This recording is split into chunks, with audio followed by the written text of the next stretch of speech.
Hello students, आज हम पत्र लेखन के बारे में पढ़ते हैं। तो सबसे पहले देखते हैं पत्र लेखन की परिभाषा। दूर रहने वाले अपने संबंधियों अथवा मित्रों की कुशलता जानने के लिए तथा अपनी कुशलता का समाचार देने के लिए पत्र एक साधन है। इसके अतिरिक्त अन्य कार्यों के लिए भी पत्र लिखे जाते हैं।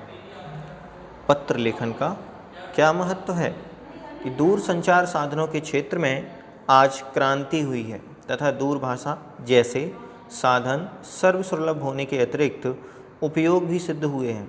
उन साधनों के बावजूद आज फिर पत्रों के महत्व को नकारा नहीं जा सकता है। अतः इस दृष्टिकोण को आवश्यक रखते हुए आधुनिक युग में पत्रों का प्रकार, आकार, विषय और शैली में कुछ परिवर्तन हुए हैं। एक और पत्र के माध्यम से हम व्यक्तिगत विचार, चिंतन, अनुभूति और संवेदनाओं की अभिव्यक्ति करते हैं, तो दूसरी ओर व्यापार और व्यवसाय के क्षेत्र में कार्यालय की औपचारिकताओं के संदर्भ में तथा पत्र पत्रिकाओं में अपनी समस्याओं को प्रकाशित करवाने के लिए पत्र लेखन को ही महत्व देते हैं। अतएव इस युग में पत्र लेखन का भी विशेष महत्व है। पत्र लेखन एक कला के रूप में। आधुनिक युग में पत्र लेखन को कला की संज्ञा भी दी गई है। पत्रों में आज कलात्मक अभिव्यक्तियाँ हो रही हैं, साहित्य में भी इनका उपयोग होने लगा है। जिस पत्र में जितनी स्वाभाविकता होगी वह उतना ही प्रभावकारी होगा। एक अच्छे पत्र के लिए कलात्मक सौंदर्यबोध और अंतरंग भावनाओं का अभिव्यंजन आवश्यक होता है। इसलिए पत्र में उसके लेखक की भावनाएं भी व्यक्त होनी चाहिए, बल्कि उसका व्यक्तित्व भी उभरता है। इसलिए लेखक के चरित्र, दृष्टिकोण और संस्कार, मानसिक स्थिति, आचरण इत्यादि को एक साथ झलकना आवश्यक है। अब हम देखते हैं कि पत्रों के कितने प्रकार हैं। तो पत्रों को वस्तु और शैली के आधार पर दो वर्गों में वर्गीकृत किया गया है। पहला है औपचारिक पत्र और दूसरा अनौपचारिक पत्र। औपचारिक पत्र क्या कहलाते हैं?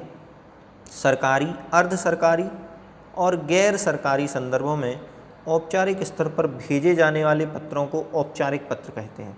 इनमें व्यावसायिक, कार्यालयी और सामान्य जीवन व्यवहार के संदर्भ में लिखे जाने वाले पत्रों को शामिल किया जाता है। इन पत्रों में संक्षिप्तता, स्पष्टता और स्वतः पूर्णता की अपेक्षा रहती है। औपचारिक पत्रों के अंतर्गत दो प्रकार के पत्र आते हैं।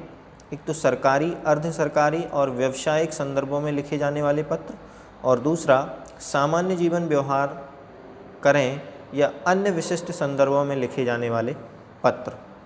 तो औपचारिक पत्र के प्रकारों में हमने जो पहला देखा है कि सरकारी, अर्ध सरकारी और व्यावसायिक संदर्भों में लिखे जाने वाले पत्र, इनकी विषय वस्तु प्रशासन, कार्यालय और कारोबार के संदर्भ में होती है। इनकी भाषा शैली निश्चित सांचे में ढली होती है और प्रारूप निश्चित होता है। सरकारी कार्यालयों में बैंकों और व्यावसायिक संस्थानों द्वारा किए जाने वाले पत्र व्यवहार इस वर्ग के अंतर्गत आता है। विभिन्न पदों के लिए लिखे गए आवेदन भी इसी श्रेणी में आते हैं, ऐसा हमें जानना चाहिए। नेक्स्ट है सामान्य जीवन व्यवहार के लिए जो विशिष्ट संदर्भों में लिखे जाने वाले पत्र हैं। यह पत्र परिचित एवं अपरिचित व्यक्तियों को तथा विविध क्षेत्रों से संबंधित अधिकारियों को लिखा जाता है। इनकी विषय वस्तु सामान्य जीवन की विभिन्न स्थिति से संबंधित होती है। ये प्रायः सामान्य और औपचारिक भाषा शैली में लिखे जाते हैं। इनके प्रारूप में प्रायः स्थिति और संदर्भ के अनुसार परिवर्तन हो सकता है। इसके अंतर्गत शुभकामना पत्र, बधाई पत्र, निमंत्रण पत्र, शोक पत्र, पूछताछ पत्र, शिकायती पत्र, संपादक को पत्र आदि लिखे जा सकते हैं। अगला देखते हैं औपचारिक पत्र का प्रारूप क्या है। जो प्रारूप आपके समक्ष प्रस्तुत किया गया है, सबसे पहले सेवा में श्रीमान प्रधानाचार्य जी, विद्यालय का पता, दिनांक लिखते हैं, विषय लिखते हैं, फिर मान्यवर महोदय या महोदया से प्रारंभ करके, ध्यान रखें यहाँ कॉमा लगाना बहुत ज़रूरी है। इसके बाद फिर जो हमारा संदेश है या जो हमें विषय वस्तु दी गई है उसके संदर्भ में प्रस्तुत करके अंत में धन्यवाद और आपका आज्ञाकारी छात्र या छात्रा, उसका नाम लिखा जाता है। ऐसे ही प्रधानाचार्य को एक सप्ताह के अवकाश के लिए यदि हमें प्रार्थना पत्र लिखना है तो उसी प्रारूप को ढालते हुए ये प्रार्थना पत्र यहाँ पर लिखा गया है, जो प्रारूप आपको पहले बताया गया था। अनौपचारिक पत्र क्या है? अनौपचारिक पत्र इस प्रकार के पत्रों में पत्र लिखने वाले और पत्र पाने वाले के बीच नज़दीकी या घनिष्ठ संबंध होता है। जी हाँ, यह अपने सगे संबंधियों को लिखे जाने वाला पत्र है। मित्रता के रूप में भी हम इनको लिख सकते हैं। इन पत्रों को व्यक्तिगत पत्र भी कहते हैं। इन पत्रों की विषय वस्तु निजी और घरेलू होती है। इनका स्वरूप संबंधों के आधार पर निर्धारित होता है। पत्रों की भाषा शैली प्रायः अनौपचारिक और आत्मीय होती है। इसका भी प्रारूप यहाँ प्रस्तुत किया गया है। इसमें हम पता, दिनांक, प्रिय मित्र, कॉमा लगाने के बाद उसको जो हम संबोधन करते हैं, नमस्कार या नमस्ते, और उसके बाद फिर हम अपना संदेश लिखने के बाद तुम्हारा मित्र और उसका नाम लिख देते हैं। जैसे कि आप इस पत्र को यहाँ पर देख रहे हैं, ये पत्र यहाँ पर विद्यालय की ओर से पिकनिक पर जाने के लिए धन की मांग करते हुए पिताजी को पत्र लिखा गया है। उसका प्रारूप इस प्रकार रहेगा। अगला देखेंगे कि पत्र के अंग कौन कौन से हैं। तो पत्र चाहे औपचारिक हो या अनौपचारिक, सामान्यतः पत्रिका निम्नलिखित अंग में विभाजित होती है। जैसे पता और दिनांक, ये बहुत इम्पोर्टेंट होता है। संबोधन तथा अभिवादन, ये दोनों ही शब्द बहुत ही इम्पोर्टेंट हैं, इनका भी हमें ध्यान रखना चाहिए। पत्र की सामग्री और पता की समाप्ति और स्वनिर्देश और हस्ताक्षर, इनका हमें ध्यान रखना चाहिए। पता तो आप समझते ही हैं कि पत्र के बाईं ओर कोने में पत्र लेखक का पता लिखा जाता है और नीचे तिथि लिखी जाती है। संबोधन, अभिवादन, जब हम किसी को पत्र लिखना शुरू करते हैं तो उस व्यक्ति के लिए किसी न किसी शब्द का संबोधन करते हैं। जैसे पूज्य, श्रद्धेय, प्रिय, प्रियवर, महोदय, महोदया, मान्यवर या मान्यवरा, इन शब्दों का प्रयोग करके हम उसका संबोधन करते हैं। और संबोधन करने के बाद नीचे नमस्ते, चरण स्पर्श या इत्यादि कह करके उसका अभिवादन भी करते हैं। अनौपचारिक पत्रों में महोदय संबोधन शब्द के बाद अल्प विराम का प्रयोग नहीं करना है, ये हमें ध्यान रखना है। सिर्फ औपचारिक पत्रों में ही हमें करना है, क्योंकि अगली पंक्ति में हमें अभिवादन के लिए कोई शब्द नहीं देना होता है, इसलिए हम यहाँ पर प्रयोग नहीं करेंगे। अनौपचारिक पत्रों में अपने से बड़े के लिए नमस्कार, नमस्ते, प्रणाम जैसे अभिवादनों का प्रयोग होता है। जब स्नेह, शुभाशीष, आशीर्वाद जैसे अभिवादनों का प्रयोग होता है तो मात्र संबोधन देखते ही हम समझ जाते हैं कि संबंधित व्यक्ति लिखने वाले से आयु में छोटा है या बड़ा है। इस प्रकार के संबोधन से हमें पता चल जाता है। पत्र में वक्तव्य के पूर्व संबोधन, अभिवादन और वक्तव्य के अंत में अभिनिवेदन का संबंध और आधार अलग अलग ढंग होता है। इनके रूप हमें यदि पता करना है तो कुछ इस प्रकार से हम पता कर सकते हैं। जैसे यदि पिता और पुत्र का संबंध है, यदि ये पत्र लिखते हैं तो प्रिय अनिल, पिता यदि पुत्र को पत्र लिखता है तो प्रिय अनिल, शुभाशीर्वाद और तुम्हारा शुभाकांक्षी।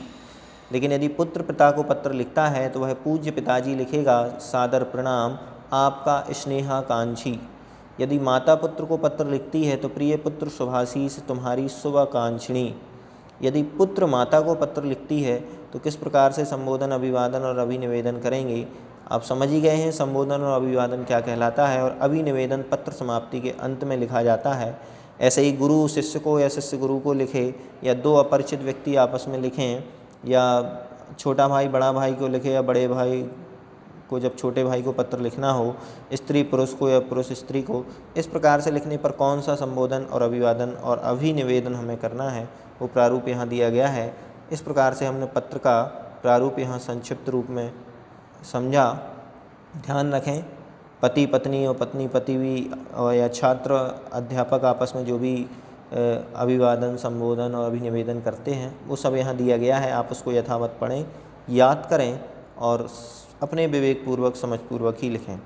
अभिवादन शब्द लिखने के बाद पूर्ण विराम अवश्य लगाना चाहिए। जैसे पूज्य भाई साहब, सादर प्रणाम, प्रिय विवेक या प्रसन्न रहो इत्यादि करने के बाद पूर्ण विराम शब्द का प्रयोग जरूर करें। इस प्रकार से पत्र की जो सामग्री होनी चाहिए, पत्र अभिवादन के बाद की पत्र सामग्री देनी होती है। पत्र के माध्यम से जो हम कहना चाहते हैं या कहने जा रहे हैं वही पत्र की सामग्री कहलाती है। पत्र में की समाप्ति स्वनिर्देश और हस्ताक्षर से करनी चाहिए, जो कि हम पत्र के अंत में लिखने वाले और पाने वाले की आयु, अवस्था तथा गौरव, गरिमा या उसका क्या पद है इत्यादि का संबोधन करके, अभिनिवेदन करके उसको वहाँ यथावत लिख देते हैं। इस प्रकार से एक प्रभावशाली पत्र कैसे लिखें, हमें यहाँ पता चला है कि पत्र का लेख सुंदर, शुद्ध और सुवाच्य हो। ठीक, पत्र की भाषा सरल, वाक्य छोटे एवं असंदिग्ध हों। पत्र के विषय को अलग अलग अनुच्छेद में लिख सकते हैं। विषय की पुनरावृत्ति कभी न करें। औपचारिकता को अधिक विस्तार न दें। आवश्यक बातों को प्राथमिकता देकर पहले लिखें। पत्र में कभी कठिन भाषा और अपशब्दों का प्रयोग नहीं करना चाहिए। इत्यादि इन बातों का ध्यान रखते हुए हमें पत्र को सुंदर से सुंदर, शुद्ध और सुवाच्य लिखने का प्रयास करना चाहिए। इस प्रकार से पत्र लेखन में होने वाली सावधानियाँ पूर्ण हुई। इसी के साथ धन्यवाद।